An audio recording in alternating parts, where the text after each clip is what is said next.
अगर गुरुजी ऐसे में पत्नी अगर मना करे कि प्रभु का नाम जप या मंदिर जाना, यार अंदर अंदर भजन करो, पत्नी के हृदय मंदिर में भगवान को देखो, अंदर अंदर राधा जप करो। अंदर क्या सोच रहे हो? पत्नी त्रिका लग गया क्या?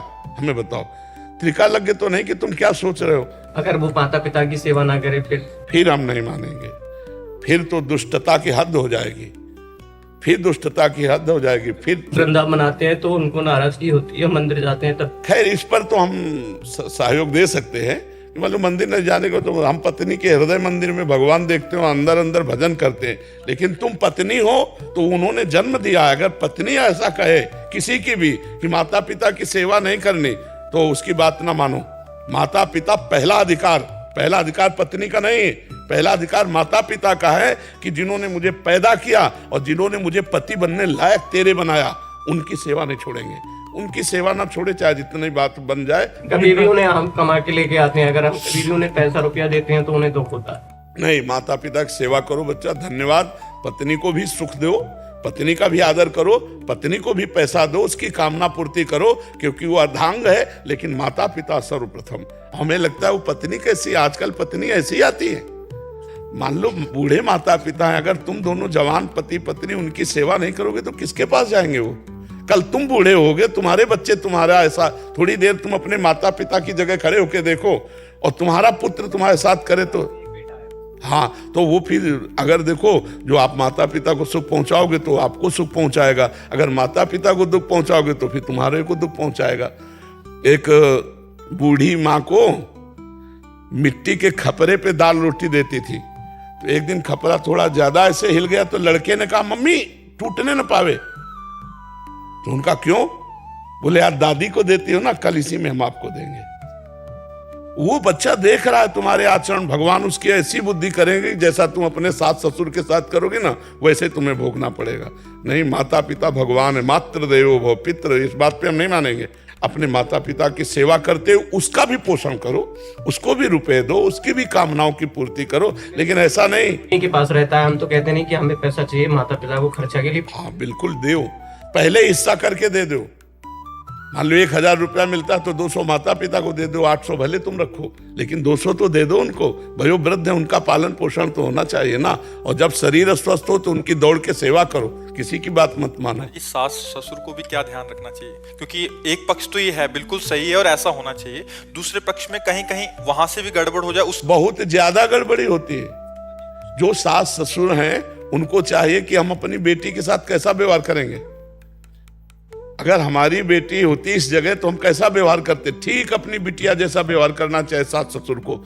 सास ससुर को बहू मान करके, उसे नौकरानी मान करके या दूसरे की बेटी मान करके अपमानित नहीं करना चाहिए, उसका शोषण नहीं करना चाहिए। अपनी बेटी को जैसे हम प्यार से, ऐसे अगर बहू को रखें तो हमारा जीवन मंगलमय हो जाएगा। लेकिन कुछ सास ससुर ऐसे होते हैं जो आई हुई कन्या को, दूसरे के यहाँ से जो आई है अपनी बहू बनी है, उसके साथ बहुत गलत बर्ताव करते हैं। हाँ, ऐसे बहुत से हमने खुद सुने हैं कि वो गलत व्यवहार करते हैं। नहीं करना चाहिए, नहीं दुर्गति होगी।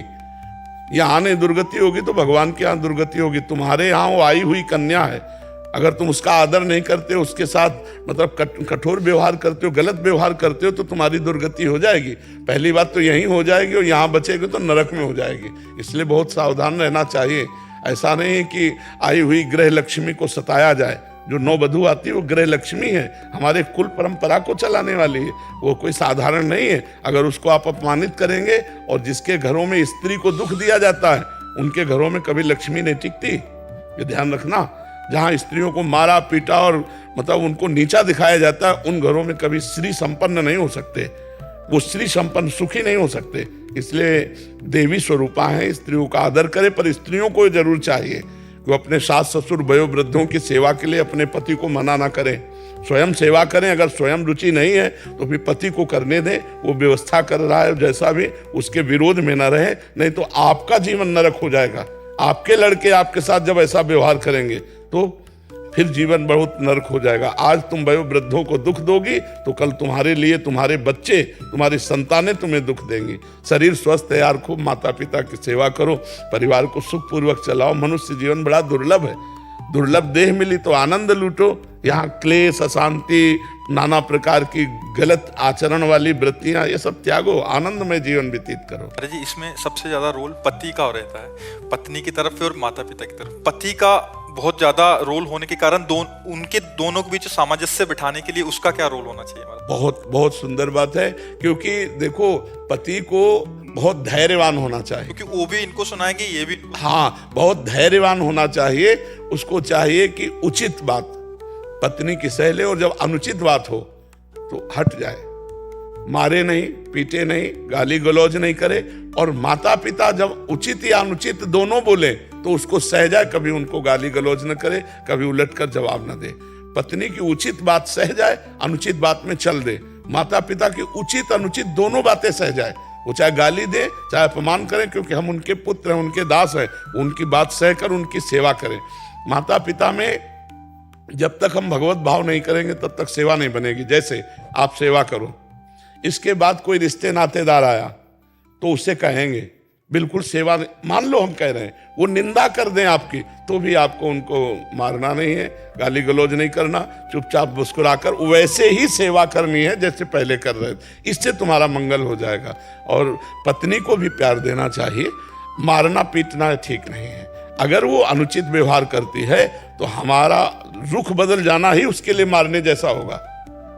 अगर थोड़ा भी बुद्धि रखती हो, अपना रुख बदल लिया, तो उसी से उसको दंड मिल जाएगा, उसी से उसको जलन होने लगेगी और वो सुधार करेगी। और सबके लिए है भगवान से प्रार्थना और नाम जप। नाम जप करो, भगवान से प्रार्थना करो, मेरे परिवार को सुख मिले, मेरे परिवार की बुद्धि ठीक रहे, तो इससे अच्छा रहेगा। गौरव सोनी जी, ऑस्ट्रेलिया से। महाराज जी, पिछले 10 साल से वृंदावन आ रहा हूँ। पिछले साल आपका सत्संग सुना और इस बार वृंदावन आया तो बिल्कुल अलग लगा। यहाँ के पेड़ पंछी सभी अलग लग रहे हैं। ऐसा लगता है कि मन को शांति सी मिल रही है। प्रभु जी, इस बार तो मैंने ई रिक्शा वाले ब्रिजवासी को भी कोई उनसे नानोचक नहीं किया, जितना उसने मांगा मैंने दे दिया। प्रभु जी, मेरा प्रश्न है कि मैं ऐसा क्या करूं कि इस वृंदावन की पवित्र भूमि को क्या दे जाऊं कि मेरे यहाँ पर जन्मों जन्मों तक आना लगा रहे। जो अगर राधा नाम जप करोगे ना, तो वृंदावनाधीश्वरी का नाम है, हम सब कुछ ठीक हो जाएगा।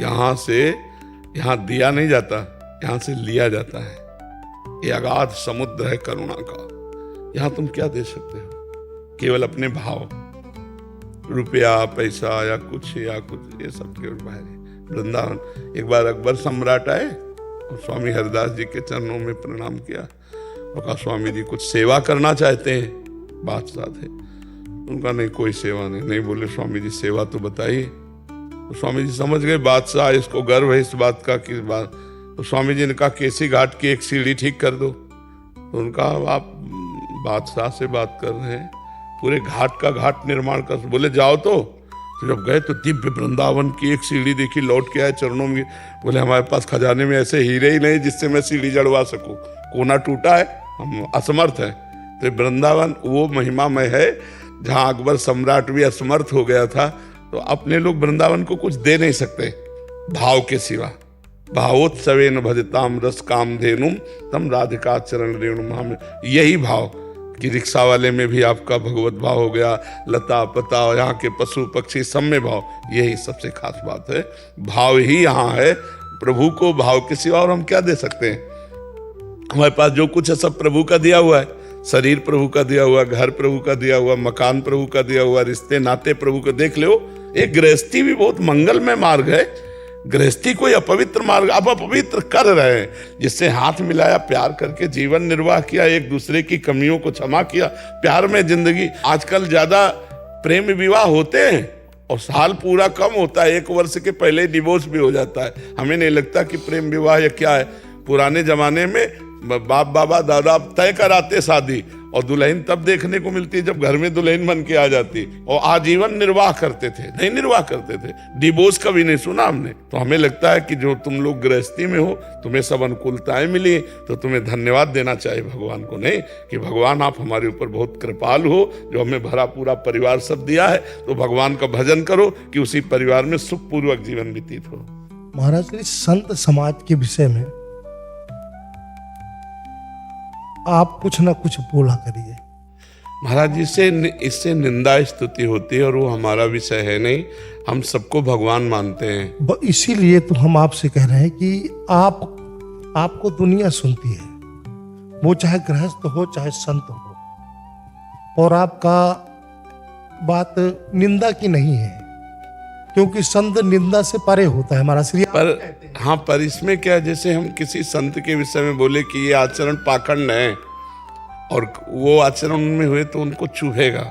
और हाँ, उससे क्या होगा कि जो भागवतिक मार्ग में चल रहे हैं उनको तो सपोर्ट मिलेगा, और जो भागवतिक मार्ग में नहीं चल रहे फिर समाज उनका तिरस्कार करेगी। नहीं तो अच्छी बात है महाराज जी, जब हम रास्ते में हमारे कांटा लगेगा तभी हम रास्ते को देखेंगे। नहीं, कुछ लोग इसको व्यापार बना रखे हैं, उनको इससे कोई फर्क नहीं पड़ता। नहीं महाराज श्री पड़ेगा। तो ये हमारे मन की वेदना थी और जिज्ञासा थी कि महाराज श्री से ये बात कहेंगे जरूर, क्योंकि आपको लगभग पूरे विश्व में आपको सुना जाता है। जी जी। अब हमारा की एक विशेष कृपा है आप पर। हाँ, हमारा एक उद्देश्य है,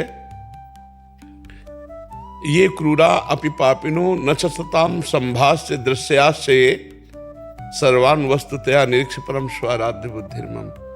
स्वाराध्य बुद्धिर्मम, जो क्रूर हैं, पापी हैं, दुष्ट हैं, गलत आचरण वाले हैं, उनमें भी मेरा राधा वल्लभ लाल साक्षात विराजमान है। तो अब जैसे कोई साधक आकर अपने आचरणों को पूछता है तो उसको उपदेश दे देते हैं कि ये आचरण गलत है, ये आचरण ठीक है। बकाया जहाँ कोई शुरू किया किसी की निंदास्पद बात, तहाँ हम चुप हो जाते हैं, क्योंकि तेरे भावे जो करे भलो बुरो संसार, नारायण तू बैठ के अपनो भवन भुहार। जब हम अपने अंदर, तो हमें कमियां ही कमियां दिखाई देंगी, दूसरे में प्रभु शो अनन्य गति जाके असमत न टरे हनुमंत। मैं सेवक सचराचर रूप स्वामी भगवंत, मेरा भगवान और मैं सेवक। चराचर जगत मेरे भगवान का स्वरूप है। अब कहीं तमोगुणी रूल हो रहा है, कहीं सतोगुणी, कहीं रजोगुणी। अब इन गुणों की लीलाएं हम देखते नहीं हैं, हम त्रिगुणातीत लीला का चिंतन करते हैं और सब में त्रिगुणातीत तत्व को देखते हैं। अगर वो पाखंड की लीला कर रहा है तो मेरा भगवान ही है, वो दुष्टता की लीला कर रहा है, मेरा भगवान ही है। ये क्रूरा, जो क्रूर है, दुष्ट है, पापी है, नीच है। विद्या विनय संपन्ने ब्राह्मणे गविहस्तनी सुनी चो सुपाके चा पंडिता समदर्शिना। एक तरफ बहुत निंदनीय कर्म हो रहा है, एक तरफ बंदनीय हो रहा है, दोनों के बीच से हम गुजर रहे हैं, न निंदनीय का फर्क न बंदनीय का फर्क। अब जब कोई सामने आके प्रश्न करे कि मेरे इन आचरणों में कौन से आचरण शास्त्रीय पद्धति से विरुद्ध हैं और कौन अनुकूल हैं, तो उत्तर देने में प्रसन्नता हो जाए, सार्वभौम बोलने में, कि किसी को ऐसा न महसूस हो जाए कि ये अपमान करते हैं संतों का। बाकी विशेष कृपा है, तो फिर निंदा किस बात की? आप परे हैं महाराज श्री। हमारा ये आग्रह और निवेदन, आज से हम इस बात पर ध्यान रखेंगे। सिर्फ निवेदन, हाँ, इसी तरह का वो नहीं है। जी जी। तो सिर्फ राधा रानी के सेवक जी। है और परम स्वतंत्र हैं। जी।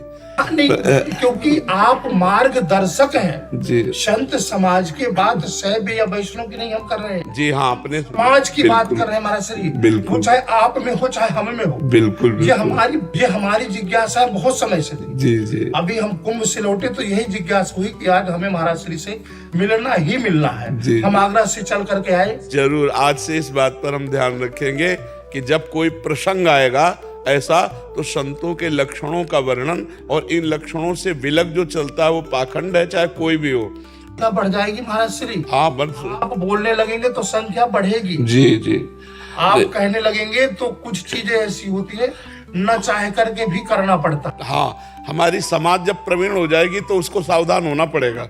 हाँ, समाज जब ये जान लेगी कि साधु का क्या लक्षण, पाखंड का क्या लक्षण, दंभ का क्या लक्षण, तो जब ये प्रवीण हो जाएंगे तो अपने आप उनको संभलना पड़ेगा कि इनकी दृष्टि में पैनी हो जाए ना, अब ये भोले भाले हैं, जैसे चाहे वैसे इनको मोड़ सका, तो वो पाखंड और दंभ अपना जलवा दिखा रहा है। अच्छा, साधु ना इसको बोलेगा तो और कौन बोलेगा? गृहस्थी की तो ताकत नहीं कि साधु के विषय में कुछ बोल सके। इसीलिए महाराज श्री जी जी। तो और आप बोलेंगे अगर, आपको देख करके एक नहीं 10 बोलेंगे महाराज श्री। जी जी जिस दिन आपने शुरू किया जी जी तो ब्रज के जितने भी कथावाचक है बोलना शुरू कर देंगे महाराज श्री, जी। आपका सब अनुसरण करते हैं। जी जी और जब बड़े मंच से बोला जाएगा जी।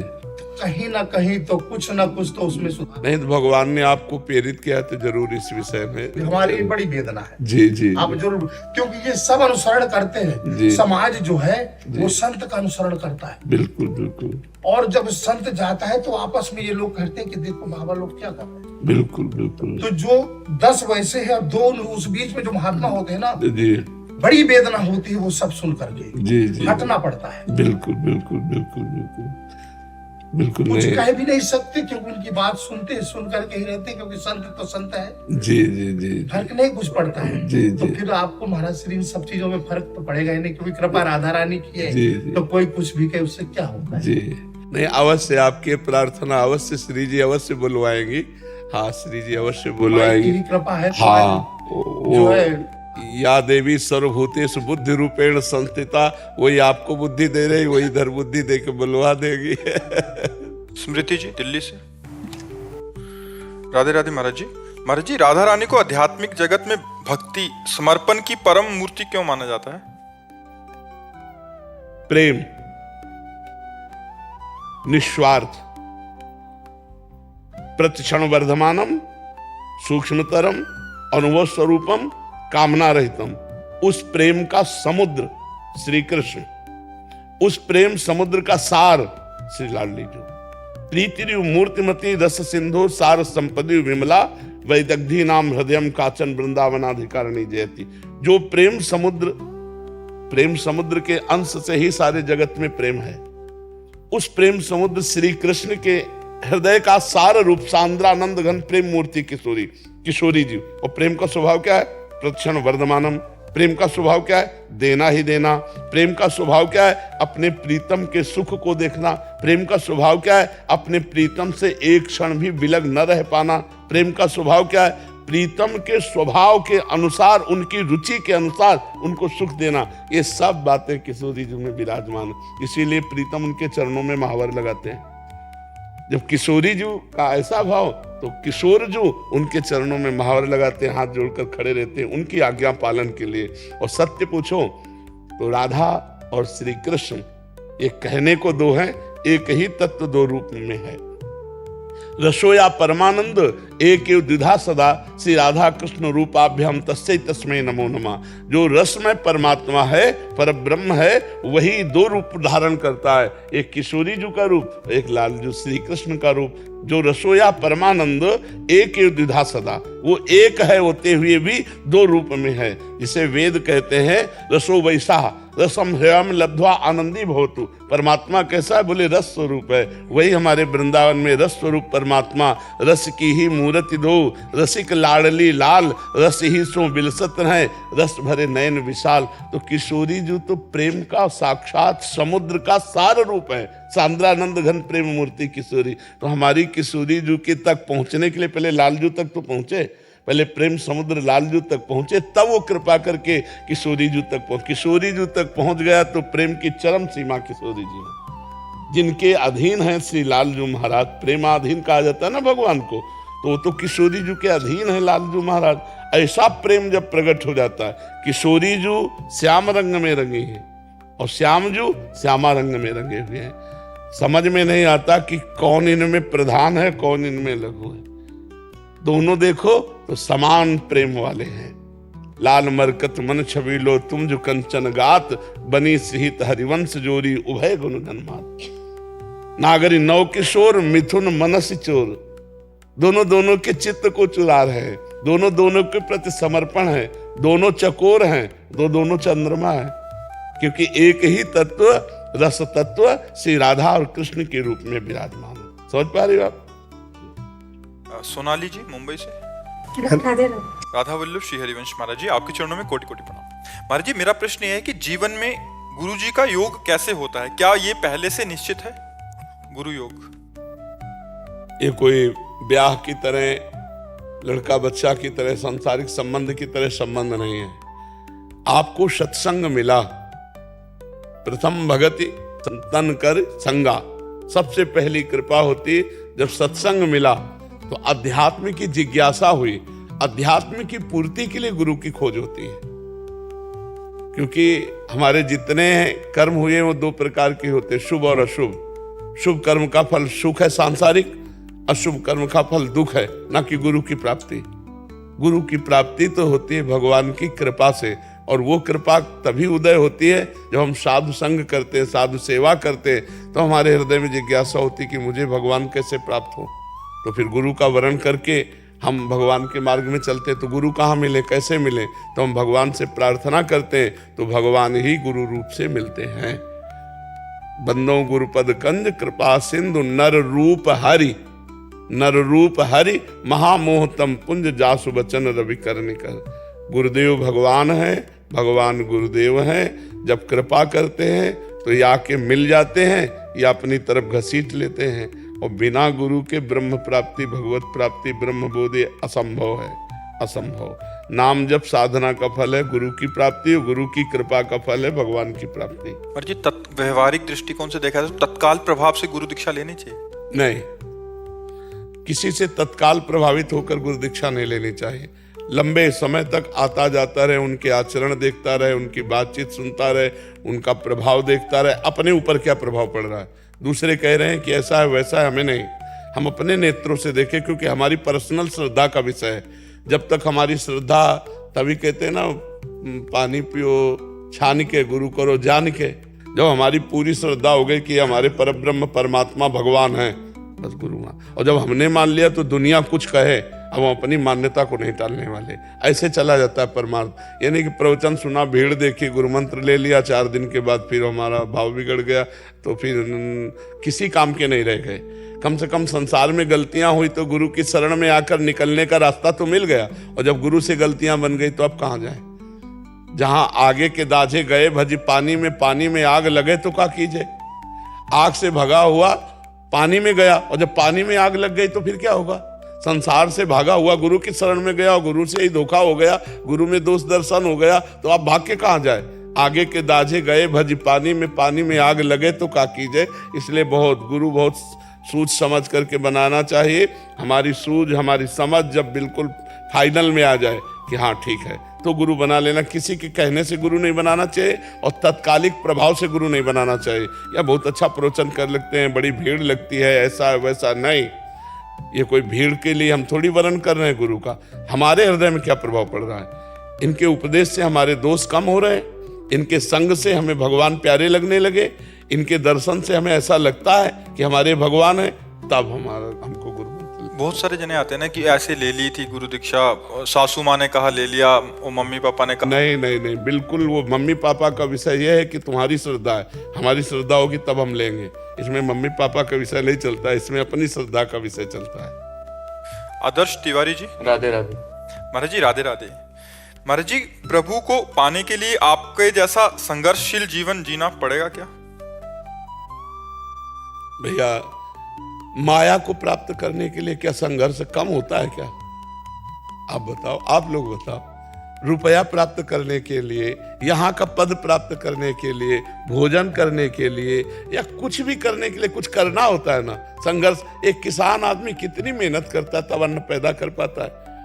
एक अपने पद में जो पहुंचा, कितनी मेहनत, पढ़ाई, क्या क्या सब कष्ट सहते हुए वो पहुंचा। फिर संपूर्ण जगत से ऊपर जो पद है, न पारमेष्ठ्यम न महेंद्रधिष्ण्यम न सार्वभौमम न रसाधिपत्यम न योग सिद्धि अपनर्भवम वा। जहां न ब्रह्मा का पद, न देवराज इंद्र का पद, न सार्वभौम सम्राट का पद, न योग की सिद्धियां, न मोक्ष सुख, वो भी सब एक तरफ हो जाता है। ऐसे भगवत प्रेम पद, परम पद को जो प्राप्त करना चाहता है, उसको कितना संघर्ष करना पड़ेगा। संघर्ष का तात्पर्य है अविद्या, असत का त्याग। ये शरीर भी अविद्या ग्रसित है, ये मैं नहीं हूं, ये पांच भौतिक शरीर हूं। मैं सच्चिदानंद भगवान का स्वरूप हूं, मैं भगवान का अंश हूं। तो अब हमको इसके द्वारा जो आकर्षण है, नाना प्रकार के भोग विलासताएं, नाना प्रकार की मान अपमान, नाना प्रकार का आकर्षण, इसी को त्यागना तो संघर्ष है। अगर इसको त्यागा नहीं तो फिर कैसे। आप सोचो, एक आर्मी में जाने वाला आदमी कितना संघर्ष करता है, कितनी दौड़ भाग, ऊंचाई, फिर इतनी ट्रेनिंग, फिर ऐसा ऐसा, तब जाकर के एक आर्मी का जवान बनता। कमांडो को उससे ज्यादा उसको प्रवीण होना पड़ेगा, अंगरक्षक को उससे ज्यादा प्रवीण होना पड़ेगा।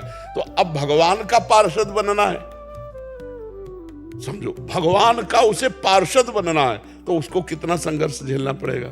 वही पद है, जिस पद में जाना उस पद के अनुसार संघर्ष। अगर फेल हो गए तो आप उस पद को तो नहीं प्राप्त कर सकते, लेकिन आप कोई गिरे हुए आदमी भी नहीं हो, भगवान के लिए चले हो और गिर गए हो तो आप कोई साधारण नहीं हो। वो भगवान के परम पद को नहीं प्राप्त कर सका, तो ऐसा नहीं कि साधारण आदमियों की तरह उसने साधना की है तो उसका फिर जन्म होगा, यशस्वी धनवान कुलवान के यहाँ जन्म होगा और फिर भक्ति का वही पूर्व संस्कार उसको सिद्ध कर देगा। तो इस मार्ग में चलना तो संघर्ष ही है, लेकिन हम ये कह रहे माया में जीना क्या कम संघर्ष है क्या? कोई भी वस्तु प्राप्त करनी तो क्या संघर्ष नहीं करना पड़ता क्या? मनुष्य जीवन है ही संघर्ष में, हर कदम एक नया प्रश्न, एक नई समस्या, एक नई जंग नहीं है। तो जब लड़ना पड़ेगा तो असलियत के लिए लड़े, नकली के लिए क्यों लड़े? नकली तो अपने आप मिल जाएगी अगर असली मिल गया। तो असली है भगवान और नकली है माया के द्वारा रचा हुआ जगत। उमा कहूं में अनुभव अपना, सत हरिभजन जगत सब सपना। ये स्वाप्निक जगत है, असलियत में भगवान को प्राप्त कर ले तो संघर्ष तो करना ही पड़ेगा। लेकिन महाराज जी प्रारब्ध से डर लगता है कि प्रारब्ध मेरा कैसा होगा। प्रारब्ध जैसा होगा वैसा आ जाएगा, उससे क्या डरना? हमारे किए हुए कर्म ही तो हैं। पता नहीं किडनी फेल होगी, लिवर फेल होगा या बिस्तर तो क्या होगा? हमारी तरह गर्जना करना, अगर किडनी फेल हो जाए तो भी राधा नाम के बल से सब कुछ हो जाता है। अरे बड़ा आनंद रहता है बच्चा, और वो रहता केवल इसके कारण भगवान की शरण में। और अगर हम शरीर की शरण में होते इसकी तो अभी हम डिप्रेशन में होते। पहले समर्पित हो जाओ। अभी तुम्हारा शरीर पर अहंकार है कि मैं हूं, इसलिए लगता मेरी किडनी न फेल हो जाए। और अगर ये अहम समर्पित हो जाए तो जैसे जोई जोई प्यारो करे सोई मोहि भावे। हमने तो शरीर प्राण मन प्रभु को दे दिए, अब जैसे चाहो ऐसे रखो। ये भगवान के बल से चलता है, ये भगवान के बल से। सोनम जी सहारनपुर से। राधे राधे। राधे राधे महाराज जी, आपके चरणों में कोटि कोटि नमन। महाराज जी, अगर किसी ने अपने जीवन काल में हमेशा अच्छे कर्म किए हों, किंतु किसी कारणवश अंतिम समय में उससे कोई बुरा कर्म बन गया हो, बुरा प्रारब्ध कारण, तो क्या उसके सारे अच्छे कर्म व्यर्थ चले जाएं? नहीं नहीं, लेकिन बुरे का भी उसको दंड मिलेगा। जैसे महाराज नृग जीवन भर दान पुण्य करते रहे। एक ब्राह्मण के जो दान नहीं लेता था, उसकी गाय भूल से गौशाला में आ गई और उन्होंने अन्य ब्राह्मण को दान कर दिया। जब वो दान लेकर जा रहा था तो जिस ब्राह्मण की गाय खो गई थी उसने कहा गाय मेरी, तो उनका गाय मेरी क्योंकि महाराज नृग ने दिया है। बोले अभी चलो। फिर महाराज नृग ने चोरी की तो महाराज नृग के पास गए तो जिसने दान लिया था उसने कहा आपने गाय हमें दान दी? तो उनका हाँ। तो उनका फिर मेरी गाय है और मैं कभी किसी से दान लेता नहीं, आपने मेरी गाय दान कैसे कर दी? अब वो उन्होंने कहा कि ये मुझे कैसे पता चलेगा, मेरी गौशाला में आ गई होगी तो मैंने दान कर, तुम्हें 10,000 गाय देते हैं, तुम ये गाय छोड़ दो। तो जिसकी गाय थी उसने कहा मैं कभी दान नहीं लेता इसलिए मैं अपनी गाय लूंगा। और वो हठी ब्राह्मण जिसने दान लिया था उसने कहा मैं यही गाय लूंगा, 10,000 नहीं लूंगा। महाराज नृग चक्कर में फंस गए और उस अपराध का, जबकि कोई उनका खास अपराध नहीं है, उस अपराध का दंड ये मिला कि द्वारिका के कुएं में गिरगिट बन करके महाराज, और इतने बड़े पुण्यात्मा थे। तो ये तो को पुण्य बल से लाभ मिला कि द्वारिका के कुएं में गिरगिट बने तो भगवान ने दर्शन दे दिया, तो उनका सब काम बन गया। तो पुण्य व्यर्थ नहीं जाएगा, लेकिन पाप भी व्यर्थ नहीं जाएगा, उसका दंड भोगना पड़ेगा। अगर पाप और पुण्य दोनों से उठ करके आपने रामकृष्ण हरि भजा है तो कुछ नहीं बिगड़ने वाला, भगवान संभाल देंगे। जन अवगुण प्रभु मान न काऊ, दीन बंधु अति मृदुल स्वभाव। राहत न प्रभु चित चूक किए की, बड़ा सुंदर भाव है। राहत न प्रभु चित चूक किए की, करत सुरत सबार हिए की। भगवान अपने जनों की चूक पर ध्यान नहीं देते। जैसे आपसे कोई पाप बन गया, गलती बन गई, और आप नाम जापक हो, आप भगवान के भक्त हो, वो नाम जप ही सबको बराबर कर देगा, साफ कर देगा, और आपका अगला जन्म नहीं होने पाएगा, आपका भगवान की प्राप्ति। इसीलिए हम कहते हैं नाम जप करो। नाम में घाटा है ही नहीं, मुनाफा ही मुनाफा है। अगर हमसे चूक भी हो गई तो हमारे प्रभु माफ कर देंगे, और वो नाम उस पाप को तत्काल भस्म करके उसका जन्म नहीं बिगड़ने देगा, उसका कर्म नहीं बिगड़ने देगा। समझ पा रहे हो जी? दिवांश जी जलंधर से। श्री हरिवंश महाराज जी। महाराज जी, इस अधम जीव ने इस छोटी सी उम्र में न जाने कितने अनगिनत पाप किए हैं, जैसे नशा, स्त्री संग, गलत काम और न जाने क्या क्या, लेकिन अब सब कुछ छोड़ दिया है। वैसे तो मेरे सारे प्रश्नों का उत्तर एकांतिक में मिल जाता है, पर फिर भी इस दास का एक प्रश्न है कि श्री जी को जो मर्जी भोग लगा सकते हैं अभक्ष पदार्थ को छोड़कर, पर घर में पिज्जा बर्गर को सात्विक बनाकर भोग लगाते हैं और खाने को बोलते हैं, तो कृपया मार्गदर्शन करें कि पा सकते हो, पास तो आप कहते हैं ना ब्रह्मचर्य पुष्ट करने के लिए दाल रोटी और कम। नहीं, अगर ये जैसे पकवान है, अब ये बाजार का बना हुआ और घर का बना हुआ अंतर है। घर में आप शुद्ध सरसों के तेल में या देसी घी में, पवित्र घी में बना, बाजार में किस तरह से चिकनाई का प्रयोग किया गया है, कब से वो कैसे रखी रही है पदार्थ वस्तु, तो इसलिए उस पर थोड़ा अंकुश रखे। घर में जो बनाया जाए वो सात्विक भोग श्री जी को बना करके पा लेने में कोई बात नहीं। रोज थोड़ी पिज्जा बर्गर बनता है, रोज थोड़ी पकवान बनता है, पर अगर घर में बनाया जा रहा है और उसका भोग लग रहा है श्री जी को, तो उसे पा लेना चाहिए। उसमें फिर ऐसा भेद नहीं है। इसमें ब्रह्मचर्य पे कुछ नहीं। ब्रह्मचर्य खास बात, बहुत खट्टी चीज, बहुत अधिक मिठाई और विषय चिंतन, मोबाइल में गंदी बातें देखना, ये चीजें बंद कर दो और थोड़ा दंड बैठक लगाओ और दौड़ किलोमीटर 2-3 किलोमीटर दौड़ लगाओ, 2-3 किलोमीटर, तो फिर उससे शरीर पुष्ट रहेगा। और आप भूख से कम भोजन पाओ, चाहे भले पूरी सब्जी हो, तो जहाँ 8 पाना है वहाँ 5 पा लीजिए, 3 की छोड़ दीजिए, तो वो आपको विकार नहीं कर पाएगा। और जैसे सात्विक रोटी दाल ही है, रोटी दाल है और आप उसे अधिक पालें तो तमोगुणी हो जाएगा। भूख से ज्यादा पा लेने पर वही तमोगुणी हो जाएगा।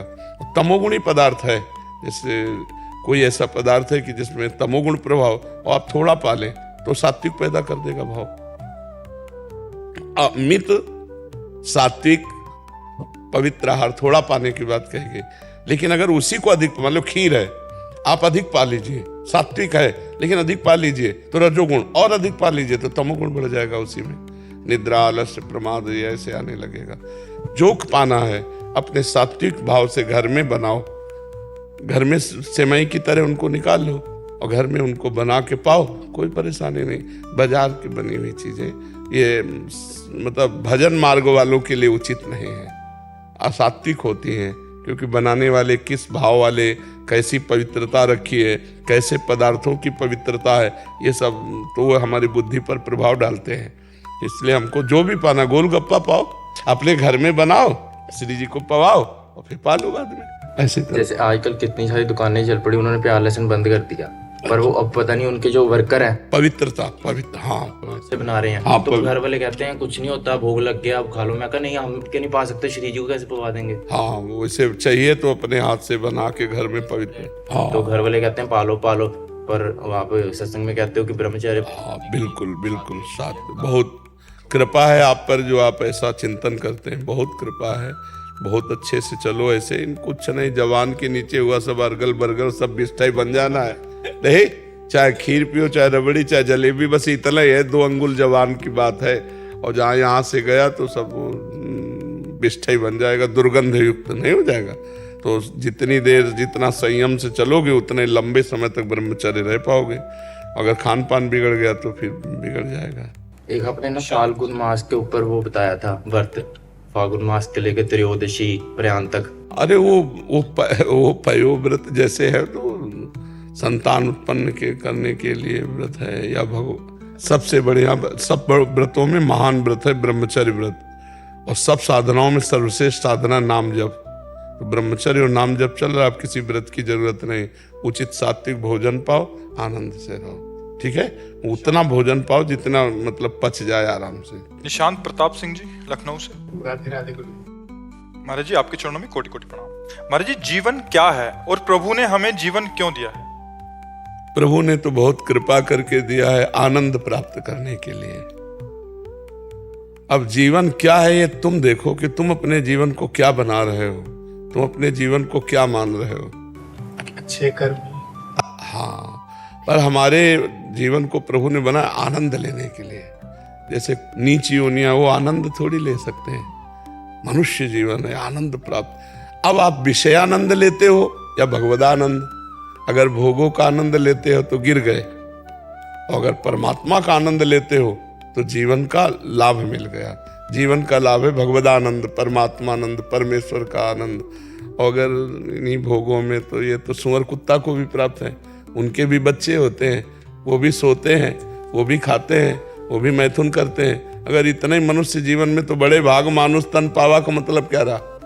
बड़े भाग इसीलिए साधन धाम मोक्ष कर द्वारा, पाए न जे परलोक सम्हारा। जीवन अगर सुधार सके तो जीवन बहुत अच्छा है, अगर नहीं सुधार पाए तो बहुत बुरा है जीवन। देखो जेल भी बनी, फांसी भी मिलती है, गोली भी मार दी जाती है, शरीर में नाना प्रकार के रोग भी हैं, तो जीवन दुखमय हो जाता है और जीवन सुखमय हो जाता है और जीवन आनंदमय हो जाता है। अच्छे कर्म करो तो सुखमय, बुरे कर्म करो तो दुखमय, और भजन करो तो आनंदमय। भगवान का भजन करो तो आनंदमय जीवन हो जाता है ना। हाँ, जीवन एक यात्रा है। अब किधर चलते हो, अच्छे कर्म की तरफ, भगवान की तरफ, या बुरे कर्म की तरफ, ये बात है। भगवान ने जो जन्म दिया है वो आनंद के लिए दिया है। कबहू का करि करुणा नर देही, देत ईश बिनु हेतु सनेही। कभी भगवान कृपा करके मनुष्य का शरीर दे दिया कि अब खूब नाम जप करो, खूब नाम सुमिरन करो, अच्छे कर्म करो, परोपकार करो, दूसरों की सेवा करो, दूसरों को दुख ना होने पावे हमारे वाणी से, हमारे शरीर से, हमारे मन से। इसीलिए भगवान ने दिया है। दूसरों को मंगल करो, स्वयं आनंद में रहो, दूसरों को आनंद में। खूब खाओ, दूसरों को खवाओ, खूब सुखी रहो, दूसरों को सुख दो, खूब आनंद में रहो, दूसरों को आनंद दो। दिनेश खंडेलवाल जी, महाराष्ट्र से। श्री हरिवंश महाराज जी। महाराज जी, आपके चरणों में कोटि कोटि प्रणाम। महाराज जी, आप धनी लोगों से नाराज हैं क्या? अगर ईश्वर ने हमें धन दिया है तो इसमें हमारी क्या गलती है? नाराज कहाँ है? सत्संग में आपको बताते हैं कि नहीं क्या धनी लोगों की चाटुर कहा ऐसा चाटुकारिता, अहंकार। एक ने हमारे वहाँ शीशा लगवाया हित दाम में, हाँ, तो हमने देखा कि थोड़ा समझने लगे कि हमने शीशा लगवाया तो बाबा हमें आदर करेगा। हम कहा हथौड़ा मंगा के टुरवा के इसको फुटपाथ में फेंकवा देंगे। अभी अहंकार युक्त की हुई सेवा हमें नहीं चाहिए। दैन्यता से तो हम किसी को पूछते हैं क्या तुम धनी हो कि गरीब हो? सबको बराबर प्यार देते हैं। दैन्य का आदर और अभिमानियों का निरादर। भूत भविष्य लोक 14 में भये होए हरि प्यारे, 300 व्यवहार हमारो अभिमानिन ते न्यारे। अगर तुम्हें धन का गर्व है तो धन कुछ चीज नहीं है हमारे लिए, उसका कोई महत्व नहीं है। और अगर आप प्यार से करते हो दैन्यता से तो भिक्षुक हैं। दोनों बात समझो। अगर आप प्यार और दैन्यता से तो भिक्षुक हैं, सेवा चली रही है, लेकिन अहंकार पूर्वक यदि दिया गया तो वो स्वीकार नहीं है। दुर्योधन का भगवान ने क्यों तिरस्कार किया? जब दुर्योधन ने भगवान से कहा कि हमारे, हाँ, तो भगवान ने अहंकार के, और वही भगवान विदुरानी के यहाँ जाके छिलके पा रहे। विचार करके देखो तो हम उन्हीं के दास हैं, उन्हीं श्री कृष्ण के दास हैं जिनका स्वभाव ये है कि 56 प्रकार के भोग विविध व्यवस्था दुर्योधन ने की, भगवान ने स्वीकार नहीं किया। और विदुरानी के यहाँ जाके मांग के पाया, वो भी छिलके पवा रही थी भाव में, उनको होश नहीं था तो भगवान छिलके पा रहे थे, गूदा फेंक रही थी वो। तो ऐसे ही अभिमानिन ते न्यारे, जो धनाभिमानी जन उनकी चाटुकारिता नहीं। अगर 5 रुपए श्रद्धा से निकाल के देता है तो उसकी दाल मंगा लेंगे, नमक रोटी मंगा लेंगे, वो चलेगा, क्योंकि ये भगवत मार्ग है। अगर धनियों का सम्मान हुआ केवल तो ये गरीब जन क्या कहेंगे? चलो अन्य जगह साधु महात्मा भी धनियों का ही स्वागत करते हो, गरीबों से बात नहीं करते। ऐसा नहीं, यहाँ चाहे धनी हो चाहे गरीब हो, यहीं बैठेगा जहाँ बैठे हो। हाँ, जो पदाधिकारी है उसका हम इसलिए सम्मान कर देते हैं, वो भी हमें क्या पता आप कौन है। जब आप कहोगे कि हम एमएलए हैं, हम सांसद हैं, हम मंत्री हैं, तो भैया एक दुपट्टा ले लो और प्रसाद ले लो, इसलिए कि तुम मंत्री हो तो हमारे समाज की सेवा करो, तुम एमएलए सांसद हो तो हमारे भारत सरकार ने जो तुम्हें सुविधाएं दी है, हमारी प्रजा को सेवा करो, इसलिए तुम्हें प्रधान सेवक समझकर, स्वामी समझ के नहीं, प्रधान सेवक समझकर तुम्हारा आदर करते हैं, और लेना देना कुछ नहीं किसी से। तो ऐसा नहीं कि हम धनियों से नाराज हैं, हम धनियों को भी प्रणाम करते हैं, लेकिन अहंकारियों से नाराज हैं। जिनको यह अहंकार है कि मैं धनी हूं तो हमारे यहाँ बिल्कुल कोई आदर नहीं मिलेगा, और दैन्य होकर तो हम भिक्षुक है। ये जो रख दिया उसी से सब चल रहा है। कोई ड्रामा थोड़ी है कि ऐसे आ जाएगा। जो हम अगर गाड़ी से चल रहे हैं तो किसी की गाड़ी है, अगर बिजली चल रही तो किसी ने पैसा दिया है, अगर हम भोजन पा रहे हैं तो किसी ने व्यवस्था की है, बिना व्यवस्था की थोड़ी। तो अगर ये धन की द्वारा व्यवस्था ना होती तो ये कार्य नहीं चलते। तो हम धनियों का निरादर नहीं करते, लेकिन अहंकारियों का निरादर करते हैं। अहंकार से हमें वैर है, दैन्यता से प्यार है, क्योंकि हमारे स्वामी का यही स्वभाव है। आप समझ पाए? देखो, एक जगह है जहां तुमको ये समझ में आए कि मैं किसी काम का नहीं हूं, संत के पास। अगर तुम रुपया देकर सम्मान तुम्हारा किया जाएगा तो तुम्हारा चिंतन धन पे जाएगा। हमारी साधुता है कि जब तुम हमारे दरवाजे में खड़े हो तुम्हें विवशता नजर आवे कि यार भगवान की कृपा के बिना संत दर्शन नहीं होते। ये न समझ में आवे कि रुपए के बल से संत दर्शन हो गए, रुपए के बल से हमें दुपट्टा मिल गया, रुपए, ये यहां नहीं होने देंगे जब तक हम हैं। हाँ, अगर तुम भेंट देते हो धर्म पूर्वक और दैन्यता से तो उस भेंट का हम सदुपयोग कर देंगे। हमें जो लगा लेना तो हम ले लेंगे और सदुपयोग कर देंगे। तुम्हें हाथ जोड़ के अगवानी नहीं करेंगे, और अगर देख लिया तो बेइज्जती जरूर कर देंगे। किस लिए? तुम्हारे अभिमान रूपी फोड़े का ऑपरेशन कर देंगे।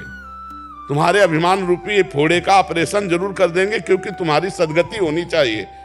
तुम्हारा अर्थ हमारे में लगा है, तुम्हारा दर्शन संभाषण तो अब तुम्हारा मंगल होना चाहिए।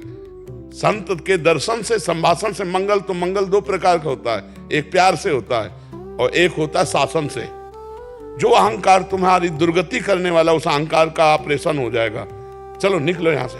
अब उसको लगा यार अब क्या कर सकते हैं हम, इनके ऊपर तो मुकदमा भी नहीं कर सकते, साधु महात्मा है इनके ऊपर। अब उसको लगा कि यार भगवान, गई ना वृत्ति कि धन से तो काम चला नहीं, कोई व्यवहार काम चला नहीं, तो हे भगवान क्या कभी ये साधु हमें। अब आ गई लाइन क्लियर। चैतन्य महाप्रभु के पास एक संत दर्शन करने के लिए गए, तो वो पूरे भारत की परिक्रमा किए हुए थे, फलाहार करते थे, दूध आदि लेते थे। तो उनके मन में था जो हम जाएंगे इतने तपस्वी चैतन्य महाप्रभु हमें गले लगा लेंगे। महाप्रभु तो भगवान है, वो सर्वांतर्यामी है।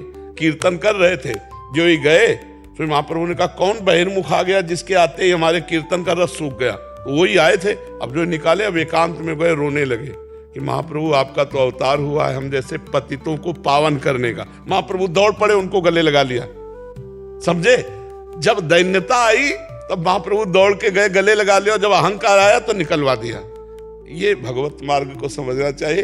राग द्वेष पूर्ण नहीं होता, कृपा पूर्ण होता है। पर कृपा के दो रूप होते हैं, एक नर्म और एक गर्म। गर्म कृपा शासन पूर्वक, वो तुम्हारा परिवर्तन करेगी, वो तुम्हारे जीवन का उत्थान करेगी, क्योंकि कोई बस तो है नहीं। तुम हमें मारो भी तो तुम्हारा अहित है, तुम गाली दो तो अहित है। तो तुम अपना हित तभी मान सकते हो जब झुकना पड़ेगा। अहंकार तुम्हें झुकना। एक दरबार ऐसा है जहां सबके लिए जगह है, भगवान और भगवान के भक्तों का। अगर वहां पैसे के बल से, तो वो अध्यात्म नहीं हो सकता। अध्यात्म पैसे से नहीं खरीदा जाता, और पैसा अध्यात्म को खरीद नहीं सकता। पक्का समझो, अध्यात्म वही है जो सहज है। सहज सबको बटे, वो अध्यात्म है। तो हमें लगता है रुपया रद्दी कागज है, इस पर बात तो न रखे। हाँ, भगवान ठाकुर सेवा, संत सेवा इनमें आ जाता है, इसलिए इसका महत्व बका, कोई महत्व नहीं। तीन ही तो बंधन बताए गए साधु को भगवान की प्राप्ति में। एक कंचन माने रुपया, कामिनी माने स्त्री, और यश कीर्ति प्रतिष्ठा मान, इन्हीं से तो बचना है। मान प्रतिष्ठा से, स्त्री से, धन से अगर बच गया तो भगवान को प्राप्त कर लेगा, नहीं तो फिर गिर जाए। हमारा किसी से वैर नहीं प्रभु, किसी से वैर नहीं, लेकिन चाटुकारिता नहीं है। बचपन से पकड़ाए रही बाबा जी रहे ना, तो चाटुका। आज अगर हम धन रखवा लेते हैं ना, जैसे कोई पैसा रख रहा है 1500, तो हम स्वीकार कर रहे हैं। नहीं तो धाम तक हम कड़ुआ बोल करके उठवा के भगा देते थे। अब आज ये है कि आपके बैठने के लिए सत्संग हाल है, अब उसमें एसी लगी हुई है। अब एसी लगी हुई तो बिजली और पैसा चल रहा है। अब सैकड़ों साधक जुड़े हैं तो भोजन चल रहा है, तो भगवान दे देते हैं, मांगते हैं नहीं, जो दे दिया उसी से काम चलाते हैं। हमें धनी मानी और सब बिल्कुल समझो, ये अहंकार जनित नहीं, ये हमारे सिद्धांत जनित है। भूत भविष्य लोक 14 में भय हुए हरि प्यारे, 300 व्यवहार हमारो अभिमान। जो सुदामा जी के तंदुल में स्वाद आया भगवान को, वो बड़े बड़े 56 भोग में स्वाद नहीं आया, क्योंकि सुदामा के तंदुल में दैन्यता थी कि मुझ गरीब के ये यहाँ दिखाने लायक भी नहीं है। द्वारिकाधीश का वैभव उनके सामने खाने की क्या चीज दिखाने लायक नहीं, तो भगवान ने छीन करके खाया। सबरी के बेर भगवान ने बखान बखान करके पाए। तो हमारे भगवान सही पूछो तो दैन्यता को प्यार करते हैं, अहंकार को नहीं। अगर प्रताप रुद्र से पहली बार मिलने के लिए चैतन्य महाप्रभु नहीं तैयार हुए, क्यों? क्योंकि धनी राजा है, नहीं मिलेंगे। और जब ज्यादा किया तो उन्होंने कहा मैं यहां से निकल जाऊंगा, क्या तुम चाहते हो अपने संन्यास धर्म के विरुद्ध आचरण करें कि उस राजा के? उन्होंने कहा नहीं प्रभु, राजा होते हुए भी एक महाभागवत है। फिर भी महाप्रभु ने आदेश नहीं किया। जब यात्रा में थे जगन्नाथ जी के और महाप्रभु विश्राम करने लगे तब वो दूर से गोपी गीत सुनाए, भगवद यश। तब बाद में साधारण वेश में, राजा के वेश में नहीं, साधारण दैन्य वेश में, तब बताया कि महाराज प्रताप रुद्र हैं। तब महाप्रभु ने फिर उनका आदर किया। तो ये मार्ग ऐसा है, धनी पुरुषों का निरादर नहीं करते, उनके अहंकार का निरादर करते हैं। हम आपको प्यार कर रहे हैं, किसी लोभ से कर रहे हैं क्या? आप कुछ दे के आए हो क्या? आप कुछ देके तो नहीं आए ना, प्यार कर रहे हैं हमको। हाँ, आप जब दोगे तब हम निगरानी उसमें रखेंगे कि आप दैन्यता से दे रहे हो या अहंकार से दे रहे हो। अगर दैन्यता से दे रहे हो तो हम भिक्षुक हैं, अहंकार से दे रहे हो तो हम बादशाह हैं। तेरे पास नाशवान धन है, मेरे पास अविनाशी धन है, तू भिक्षुक है, मैं नहीं। और जब आप दैन्यता से दे रहे हो तो हम भिक्षुक है, तुम दाता। और जब आप अभिमान से कर रहे हो तो हम पूर्ण है, तू अपूर्ण, क्योंकि तू सांसारिक वासना से युक्त है, मुझे नहीं चाहिए। अगर भगवान को देना है तो तेरे जैसे लाखों करोड़ों अरबों हैं जो भगवान के द्वारा प्रेरित हैं, और वो आके अपने आप दे जाएंगे, तेरे अहंकार की जरूरत नहीं। ऐसी बात होती है। स्वागत सम्मान आदर सबका है। मेजर साहिल जी। राधे राधे गुरु। राधे राधे महाराज जी। महाराज जी, मैं और मेरे अन्य साथी लेह लद्दाख के एरिया में पोस्टेड हैं। आपके प्रवचन सुनकर आनंद और धैर्य मिलता है। मेरा प्रश्न है गुरुजी, हम सर्विंग ऑफिसर हैं और सैनिक अपने देश के प्रति काम और ग्रस्त जीवन की जिम्मेदारियों में संतुलन कैसे बनाएं? किसी भी चीज को प्राथमिकता देना, नजरअंदाज करना धर्म और कर्म के विरुद्ध है क्या? इसमें देखना पड़ेगा कि राष्ट्र के आगे कुछ नहीं है आपके लिए या प्रत्येक भारतवासी के लिए। जब राष्ट्र की बात आती है तो देश के लिए हमारा समर्पण होना ही चाहिए, समस्त देशवासियों का। फिर आप तो राज्य सैनिक हैं, हमारे राष्ट्र सैनिक हैं, जो आपकी सुरक्षा, आपके बाहुबल से हम आनंद पूर्वक सो रहे हैं, हम आनंद पूर्वक विचरण कर रहे हैं आपके बाहुबल से, क्योंकि आप हमारे भारत के सैनिक प्राणों की परवाह ना करके आप बॉर्डर पर हैं तो हम अंदर सुरक्षित हैं। अगर आपकी चूक हो जाए तो हम अंदर धोखे में पड़ जाएंगे, संकट में पड़ जाएंगे, विपत्ति में पड़ जाएंगे। तो आपका प्रधान कार्य राष्ट्र है और गौड़ कार्य अपना परिवार है। इसीलिए हम एक संत को जितना सम्मान करते हैं उतना ही सम्मान राष्ट्र सैनिक को करते हैं। जीवन की पूरी आशाओं को रद्दी करके, कौन चाहता है कि नवविवाहित अपनी पत्नी से दूर रहे? कौन चाहता है कि एक छोटा सा लाला हुआ उसको देख भी नहीं पा रहा है, उसको गले भी नहीं लगा पा रहा है? कौन चाहता है उसके बूढ़े माता पिता आंसू बहा रहे हैं और वो 1 वर्ष हो गया अभी जा ही नहीं पाया क्योंकि ऐसी जगह वो तैनात है? तो ये सब वासनाओं को मिटाकर, अपने हृदय की पीड़ा को सहन कर, हर असुविधा को झेलता हुआ जो राष्ट्र का सैनिक लगा हुआ, हम उसे प्रणाम करते हैं। हर देशवासी को ये गर्व होना चाहिए कि हमारे देश के ऐसे सैनिक हैं। इतनी भी तपस्या में कमी नहीं। एक संत की जैसी तपस्या होती है वैसी सैनिक की तपस्या होती है, और सैनिक का प्रधान धर्म है राष्ट्र रक्षा और गौड़ धर्म है परिवार। अगर राष्ट्र रक्षा में उसका पिता भी बाधा पड़े तो गोली मार देगा।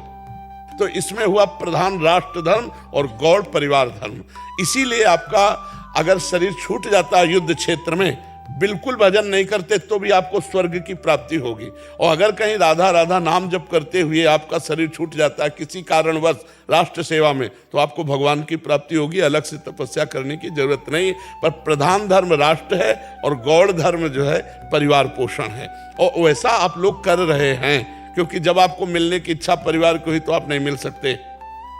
किसकी इच्छा नहीं होती कि दिन भर काम करूं, शाम के तो अपने परिवार के बीच में रहूं? लेकिन कई महीने राष्ट्र के सैनिक ऐसी जगह जहां घोर असुविधा है, अपने लोग 5 मिनट नहीं खड़े हो सकते, वहां उनकी वर्षों ड्यूटी लगती है, वर्षों रहना पड़ता है। ऐसे बताए कि पानी पीने के लिए नहीं, वही बर्फ पिघला करके पानी पीना होता, उसी से अपनी दिनचर्या, कई दिन स्नान करने का भी संयोग नहीं बैठ पाता। बड़े कष्टमय जीवन को व्यतीत करते हुए पहाड़ों में ये राष्ट्र सैनिक, हम हृदय से इनका आदर करते हैं कि अगर आप अपनी वफादारी से लगे तो एक संत से कम नहीं हो, आप हमारे राष्ट्र सैनिक हो। तो प्रधान राष्ट्र और द्वितीय में फिर अपना परिवार। बस इतो सो आशीर्वाद और इतनी सी कामना है आपसे कि भजन बन पाए। हाँ, यही सबसे बड़ी बात है। पूज्य पंडित गया प्रसाद जी गिरिराज वाले बाबा यही कहते हैं कि यदि इनने आपको भजन करिवे के ताई समय दियो तो अब इनसे और कछु मत मांगनो, क्योंकि इनके पास अब और कछु बचो ना है। अगर हमें भजन करने का समय भगवान ने दे दिया तो हमें एक ही बात मांगनी चाहिए कि अव्यर्थ कालत्वम, एक भी क्षण भगवान के भजन से बिलग न जाए, यह जीवन का परम लाभ है। धन्यवाद।